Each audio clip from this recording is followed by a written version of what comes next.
रज मौज पोड़पिठा बिना पूरा अधूरा।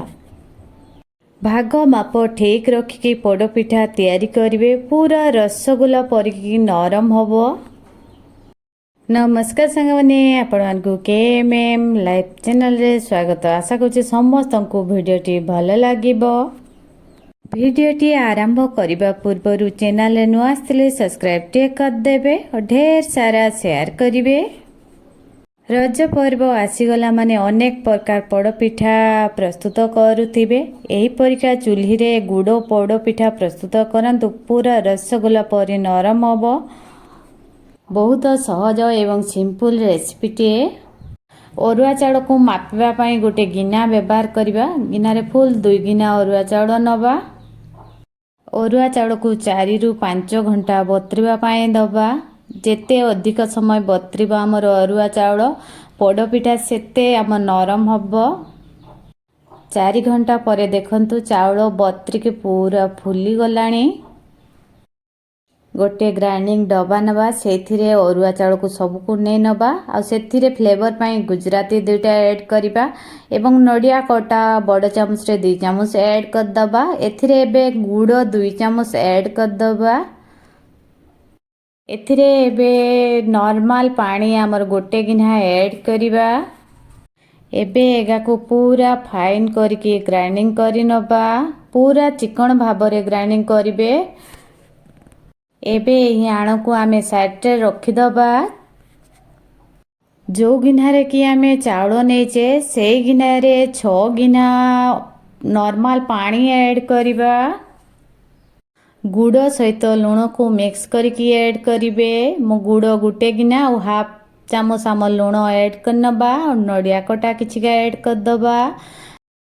पानी आमर गुनगुना गरम हवा परे आमे जो ग्राइंडिंग करके रखिथिले ताको अल्प टिके टिके करके ऐड कर दबा। आउ खुसने रे चलौथबा टोटाली लागिबा पई देबेनी नले तळ साइड लागी जिवो। चलौथिबे जेते समय ने आमर चाउल चुनाटा पूरा सिझी जीवो। देखंतु पूरा सिझी गलानी। आमर जंतुणी पूरा रेडी हे गला। पोड़ो पिठा को पुड़ेबा पई गुटे मु मोटा कढ़ा नेची। तळे अल्प टिके रिफाइन तेल लगे देबे। तापरे कदली पत्र साइज करके बिछे देबे। ता उपरे अल्प टिके घियो लगे देबे। चारि कड़े कदली पत्र चारि आड़े घियो को लगे देबे। ता उपरे आमर जंतुणी को ता उपरे दे देबे। टोटाली जंतुणी को ठंडा हवा पाए देबेनी। हाथ रे घियो किंबा अल्प टिके टिके पानी लगे कि चारि कड़े साइज कर देबे।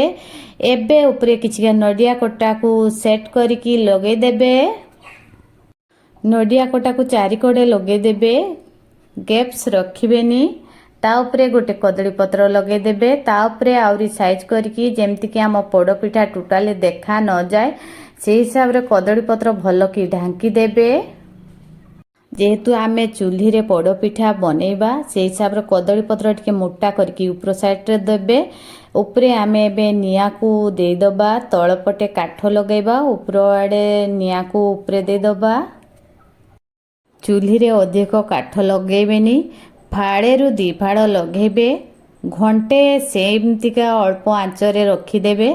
घंटे परे ऊपर साइड रो जो नियागा पूरा लिभि जीवो। तेबे ता परे जाई कि हमर पोड़पिठा को खोलिबे। ऊपरे जो निया दिया हेतला से पूरा लिभि जाईची। हेले पिठा हमर पोड़पिठा पूरा गरम अछि। ताको खोली दबा। गरम बाष्पटा पूरा ठंडा हवा परे जाई कि पिठा को काटिबे।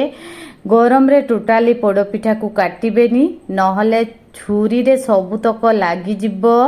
एही परिका छोटे छोटे पीस करि नेबे। आउ एते नरम हेछि हमर पोड़पिठा पूरा देखिकी जानि पारथुए केते परिमाण नरम हेछि। पूरा रसगोला टाइप रो हेछि। पार्टी रे नेबे माने पूरा गोडे जिवो।